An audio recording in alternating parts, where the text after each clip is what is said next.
ou non d'ailleurs, j'ai fait un sondage sur ma chaîne concernant les personnes touchées par l'anxiété. Les 3 choix c'était: je suis en période de stress, d'anxiété actuellement, j'ai déjà vécu une période de stress ou d'anxiété, ou aucun des deux. 76%.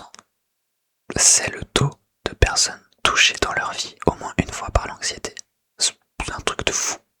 C'est un truc de fou. Ça en dit long sur l'époque dans laquelle on vit. Et le pourcentage le plus élevé est l'anxiété actuelle. De par mon vécu, mon expérience, si je peux appeler ça comme ça, je vais vous partager ce qui moi m'a fait du bien, les erreurs que j'ai faites pour pouvoir aider tout simplement, si possible, les personnes. Je regarde les stats, évidemment, je sais qu'il y a beaucoup de jeunes, donc entre 18 et 25 ans, et c'est là où pour moi ça a commencé, mais soit je te raconte ça tout de suite. Alors, du plus loin que je me souvienne, j'ai toujours été touché par l'anxiété sans savoir mettre de mots dessus. Exemple, j'avais toujours ce petit stress au moment des contrôles ou au moment d'autres événements de la vie en fait. Des matchs de tennis, dans le sport. À chaque fois qu'il y a un événement, je stresse. Je stresse beaucoup. Donc à ce moment-là, je me dis pas forcément qu'il y a un problème parce que tout le monde stresse pour ces choses-là. Mais mon seuil était bien plus élevé.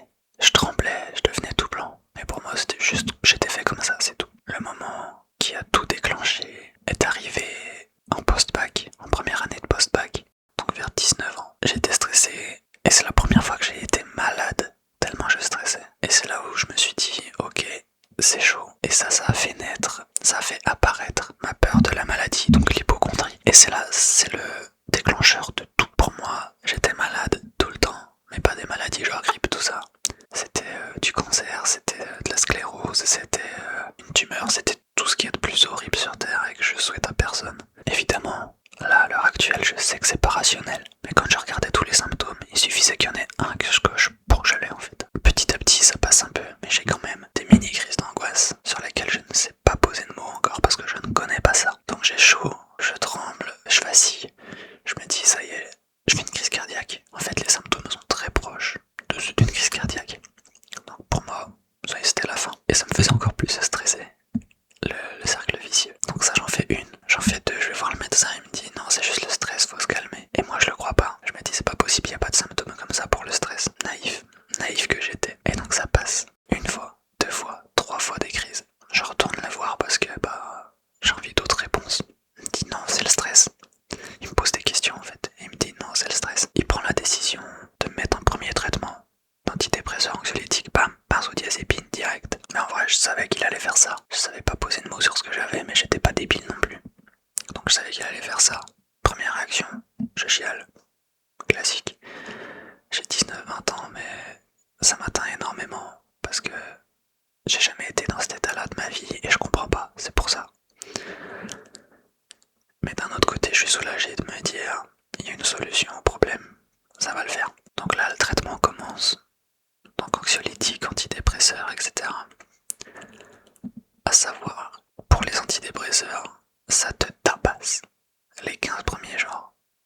Je veux dire, les symptômes de l'anxiété sont multipliés par 2, par 3.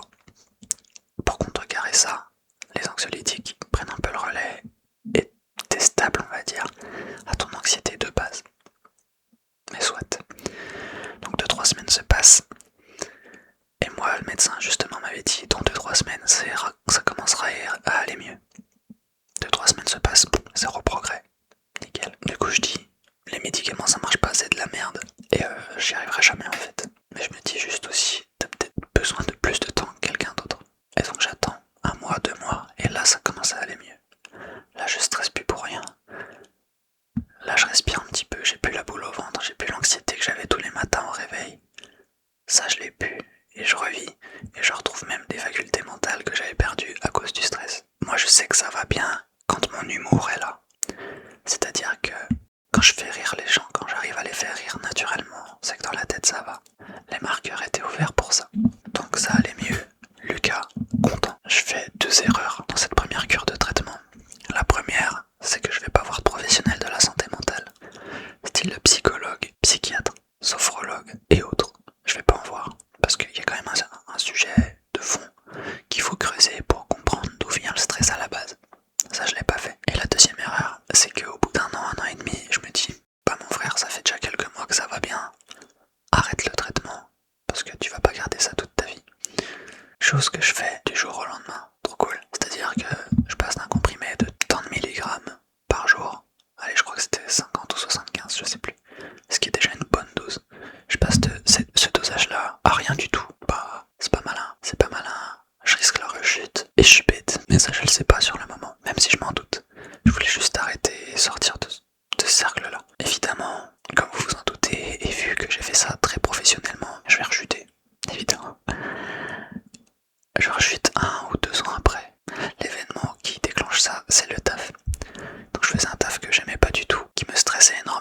Et j'ai senti en fait que à un moment que j'arrivais plus à gérer ce stress, je me suis dit ouh ça craint. Et du coup, deuxième cure, carré, deuxième cure qui dure pareil un an et demi. Là je fais les choses bien, enfin 1 sur 2 plutôt. Je vais toujours pas voir de psy parce que je suis débile. Là honnêtement je suis débile. Je vais toujours pas voir de psy, mais le traitement je le prends pendant un an et demi. Et là je fais les choses bien avec mon médecin traitant. J'arrête progressivement le dosage tout simplement. Et là actuellement je suis plus sous aucun traitement depuis un an, 6 mois, un an je dirais. Et c'est cool. Mais il y a une contrepartie, c'est que là je ressens que le stress commence à revenir. Vous voyez, il y a des situations qui me sont angoissantes, mais je sais les gérer maintenant, sans prendre de benzodiazépine. C'est-à-dire que là, je prends des plantes, je fais de la respiration, et j'arrive à calmer la chose. En parallèle, il y a des gens autour de moi qui sont touchés de dépression. Et là où je me sens utile, c'est par toutes les questions qu'on me pose, je vais répondre. Ça fait ça, ça fait ça, ça fait ça. Évidemment, il n'y a pas de science exacte et chacun est fait différemment. Maintenant que j'ai raconté un peu ma vie, je vais vous dire ce qui moi m'a fait du bien. Encore une fois, c'est pas une science exacte. Moi, ça m'a fait du bien. Et si je peux vous le partager, que ça vous fasse du bien aussi, c'est tout bénef. Bon, déjà, les personnes qui disent oh, c'est rien de ça, ça va aller, t'as juste à sortir dehors, ça ira mieux. Faut les bannir. Faut les bannir. Les gens qui n'ont jamais vécu ça ne peuvent pas comprendre. C'est comme les gens qui ont des grosses maladies. On ne peut pas comprendre ce qui leur arrive. On ne peut pas, c'est tout. Il n'y aura jamais quelqu'un de mieux placé pour vous aider mentalement que quelqu'un qui a déjà vécu ça. Moi, ce qui m'a fait du bien, dans un premier temps, c'est mes parents. Ma mère a été très compréhensive. J'ai pu parler avec elle alors que de base, je suis pas quelqu'un de très ouvert. J'ai pu lui parler et qu'elle ne porte aucun jugement sur l'état dans lequel j'étais, ça fait du bien. Donc ça c'est clair et net. Ce qui m'a fait du bien aussi, et c'est égoïste, c'est très égoïste, mais c'est de savoir, enfin, je le savais pas, on me l'a rabâché pour justement me l'ancrer, c'est de savoir qu'on n'est pas seul, qu'il y a des milliers, voire des millions de personnes qui sont comme nous. Et effectivement, quand on regarde les ventes d'antidépresseurs, d'anxiolytiques, qui sont le premier médicament en termes de vente dans le monde, on se dit qu'on n'est pas seul. Et ça rassure. C'est pas égoïste. Genre, je change mes paroles, c'est pas égoïste. Ça rassure. Et ça fait du bien. Moi, la chose que je n'ai faite que la deuxième fois, c'est d'en parler à mes potes aussi. Parce qu'effectivement, quand on vit ce genre de situation, on est moins à même à répondre aux messages, à aller faire des sorties avec eux, ou que sais-je. On veut juste, parfois, être seul et répondre à personne. Parfois, on peut laisser le téléphone 2 jours sans rien répondre à personne. Donc en parler, à vos proches, à vos amis, ça fait du bien, vraiment, vraiment. Et 99,9% des cas, ils vont comprendre la situation.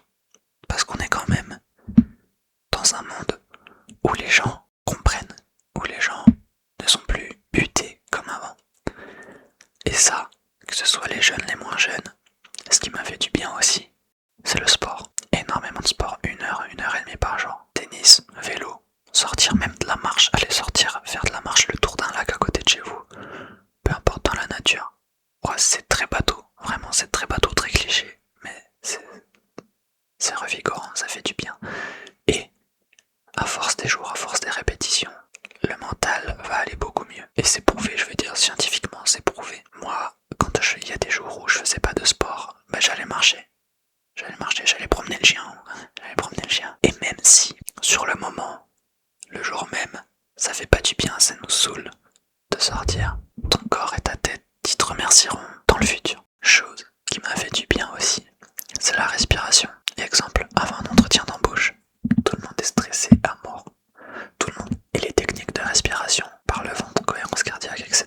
C'est vraiment un cheat code.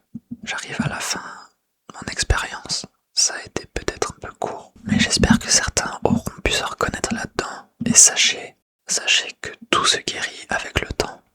Il y a une phrase aussi qui me fait énormément de bien. C'est tout se guérit avec le temps. Donc si ça va pas maintenant, ça ira demain, après-demain, dans 5 ans. Mais ça ira. Et ça, c'est une phrase d'espoir qui permet de relativiser sur le monde. Relativiser aussi. Ça fait énormément de bien. Quand on se dit qu'on avait une chance sur des milliards de naître ici,